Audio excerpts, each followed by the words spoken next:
Bonjour à tous. Comme beaucoup d'entre vous le savent, je reviens de vacances. Et durant mes vacances, bon nombre de mes clients ou des athlètes se sont entraînés. Il y a toujours une petite partie qui ne se sont pas entraînés. Puis là, ils culpabilisent un petit peu à cause de ça parce qu'ils me disent « Oui, je pensais que tu n'allais pas être content » ou « Tu as vu, je me suis pas entraîné, j'avais autre chose à faire, etc. » Peu importe si les raisons sont bonnes ou mauvaises, c'est pas à moi de vous engueuler ou de vous crier après ou de vous chicaner ou de vous fouetter ou appeler ça comme vous voulez si vous ne faites pas votre entraînement.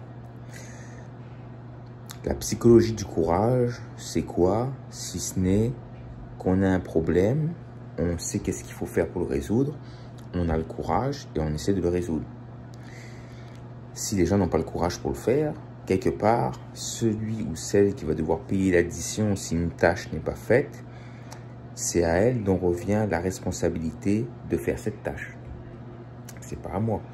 Moi, à part que les gens disent, bah, tes clients, il y en a qui sont pas sérieux, ou pas tous tes clients ont des résultats, etc. Ça, c'est dur sur mon ego ou sur ma réputation, peu importe quoi. Mais le pire dans tout ça, c'est pas moi. Moi, j'ai aidé assez de monde pour savoir qu'est-ce qui marche, qu'est-ce qui marche pas. Qu'est-ce qu'il faut que je prenne pour moi, qu'est-ce qu'il faut que je lâche prise.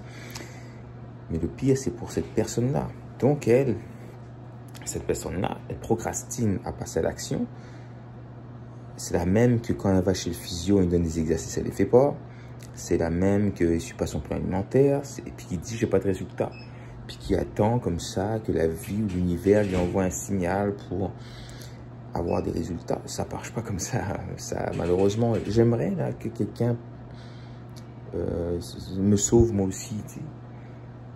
Mais le problème, c'est que ça n'amène pas les résultats que la personne va vouloir avoir sur le long terme. Parce que au lieu d'apprendre à pêcher, elle veut qu'on lui donne un poisson.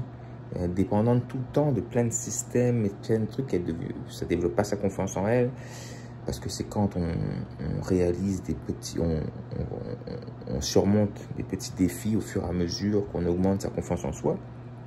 Parce qu'on est cohérent avec ce qu'on avait dit au départ. Et aussi, on devient plus autonome. Parce qu'il n'y a rien de pire que la dépendance à des systèmes, à des personnes. On voit juste ça, là.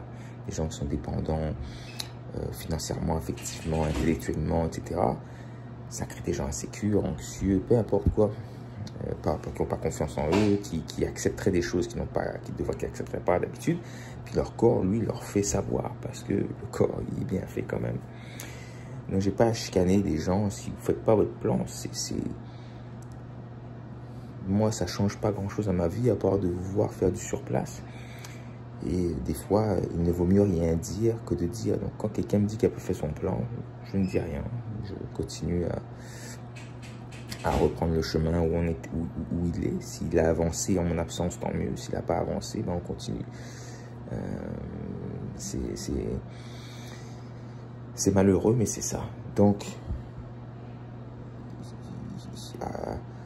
aussi bien vous n'êtes pas dépendant des autres, que vous ayez un psychologue, un psychiatre, un travailleur social, un coach, n'importe qui que vous avez décidé de vous entourer pour vous aider, cette personne ne peut pas faire cette tâche-là pour vous.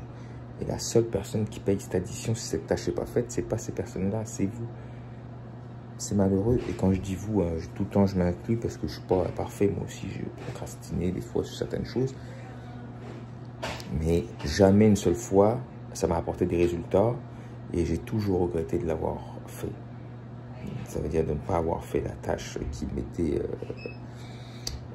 attribuée, dont j'avais demandé de l'aide ou que je sais pertinemment qu'il faut que je fasse. Donc posez-vous toujours la question, il y a quelque chose à faire. Si la personne qui va devoir payer l'addition, si cette tâche n'est pas faite, c'est vous, ben c'est à vous de la faire. C'est pas à votre coach ni à personne d'autre. Et cette personne-là, même si elle vous chicane ou qu'elle vous dirait, ben, t'as pas fait ton programme, etc. Il y en a qui aiment ça se faire fouetter, qui ont besoin de ça pour avancer. Vous faites juste, encore une fois, entretenir un système qui est mauvais pour vous, je pense. Mon humble avis. Je ne suis pas psychologue. Voilà. Merci, au revoir.